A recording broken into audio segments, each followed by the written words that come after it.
Welcome to Ask and Learn.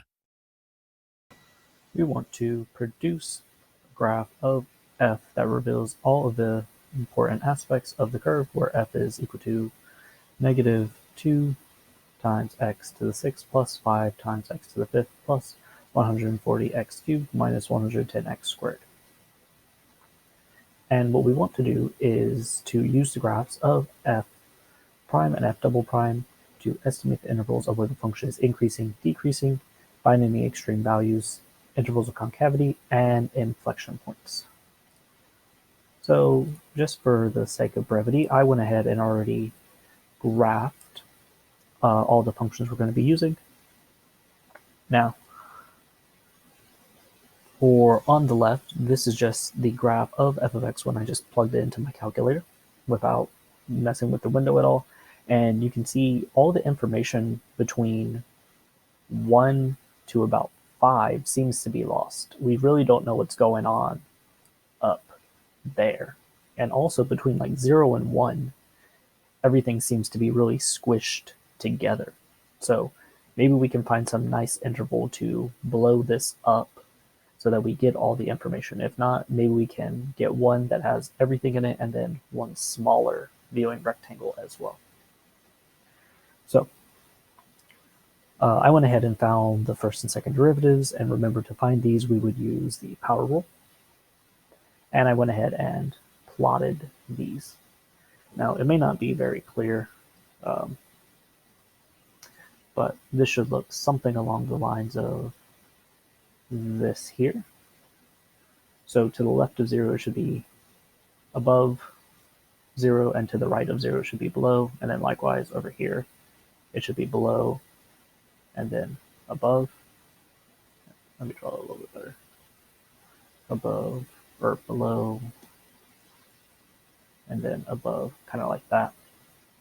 And on the other side it should be above then below. All right. Now that we have that, we want to estimate our intervals where the function is increasing or decreasing. And remember, to do that, we want to find where the function, or where f prime of x is strictly larger than 0 or less than 0. So if it's strictly larger than 0, we know the function will be increasing. So to the left of 0, the function is positive. And then from 0.5 to 4, it's also positive, so we know it's increasing there. And then f prime is less than 0. That tells us our function is going to be decreasing on the intervals. Well, it's going to be negative from 0 to 0.5. And then after 4. Now, just looking at what we have here, we can see that at each of these points, the derivative sign changes. So we know all these are going to be a max or a min. And we can say at x is equal to 0, we're going to have so we're increasing and then decreasing. So increasing and then decreasing. So this here is going to be a max at x is equal to 0. And I mean local max, it's not a global max. And then over here, we're decreasing and then increasing. So this is going to be a local min. And then at x is equal to 4, we are going to be increasing and then decreasing. So this here should be a max. All right.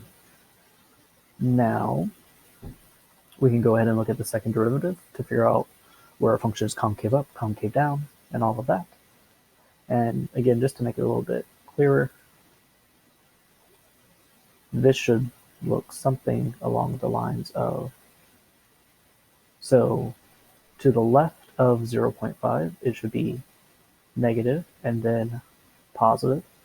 And over here, around 3, it should be positive and then negative. All right. Now let's go ahead and find the intervals where it's concave up and concave down. So for concave down, or concave up, let's start there. That means f double prime of x is going to be strictly larger than 0, so this is concave up. And so it's positive to the right of 0.25, and then positive until we hit 3.046. And to figure out where it's going to be concave down, we just want to find where f double prime is less than 0, and that would be the remaining interval that we have. So negative infinity to 0.25 union 3.046 to infinity. And we also want to figure out if these are inflection points. Well, since the sign changes on f double prime, that means each of our intercepts of f double prime will also be inflection points.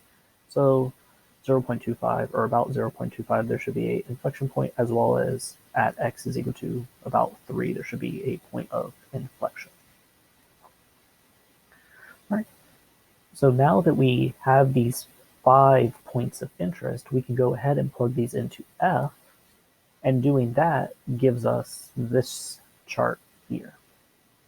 And so the reason why we want this chart is so we have an idea of what values we should go ahead and plug in.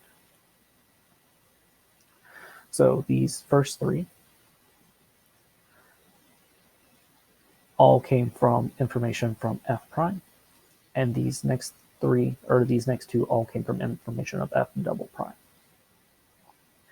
So in my first graph here, I chose my x interval to be from -1 to 6 because you might notice out of all these important points that were given, our smallest value is going to be 0. So I just went ahead and chose something slightly to the left of that.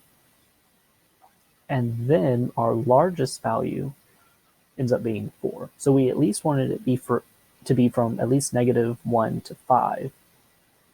And I chose to let it go to 6 because if we started out really zoomed out, we would see that we have this intercept here that we would still need to include. So just to push it out a little bit further. All right. And then for our y values, I chose -200 to 4200 because here the smallest value we're listed at is about -10, and our largest value is 4,128. So I just went ahead and rounded the largest one up to the next 100 to get 4,200. And then I chose it to be -200 because if I would have chose something like -10, it would have been really squished on the bottom there. So this here describes pretty much everything we want.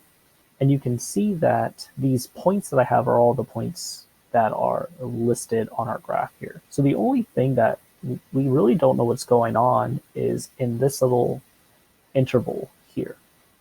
So what I did was went ahead and blew this up to make it look like this. So just choosing those smaller x values, we would get a nice viewing window of -0.4 to about 0.8. And for the y, -10 to 1. And now we can see this and see all of the nice information we would get from that as well. So there's more than one nice viewing window that you can use for this, but at least these are the ones that I think best describe the graph here.